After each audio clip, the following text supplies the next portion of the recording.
OK，今日嚟到北京路嘅一個天台嘅咖啡店。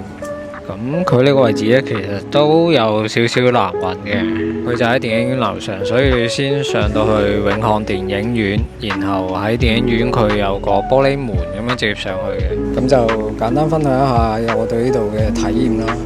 首先，我依家係夏天過嚟嘅。咁夏天過嚟呢，佢呢度呢就冇室內嘅，就只有室外嘅吹風。咁吹風呢，佢都可以加冰嘅，咁都吹嘅時候都涼爽嘅。咁但係如果正下晝啊，比較靜嘅時候嚟呢，就相當熱鬧。如果係傍晚嚟呢，應該會好好多嘅。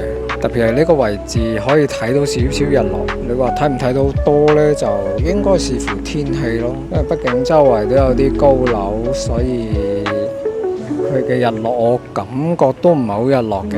咁我依家未到日落時候，我就未睇到。等陣間睇下可唔可以睇到日落啦。咁我依家夏天過嚟呢，我自己就都仲可以接受到嘅，因為我自己平時有曬下太陽，有修練過，咁所以呢啲熱量我都 OK。但係如果普通人嘅話，應該就好難頂㗎啦。好似我依家其實一個人都冇嘅下晝。夏天嚟嘅話就斟酌下啦，同埋應該佢都係主要都係放晚上嘅。咁你晚上佢啲燈光啊，跟住可以睇到下邊啲街景啊，都 OK 嘅。雖然我冇睇到，但係幻想下其實都唔錯嘅。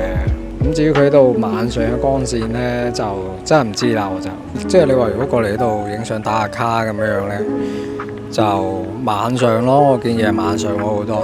不過如果要想影好睇啲呢，晚上我要自己帶燈先得，即係可以炒落去，炒到啲街景啊咁樣。頭呢，日頭其實就冇咩影嘅，除非你為咗等個日落。你話如果為咗個日落嚟呢度呢，你話值唔值得呢？我個人覺得就未算太值嘅，因為廣州仲有其他咖啡店係可以睇到日落嘅。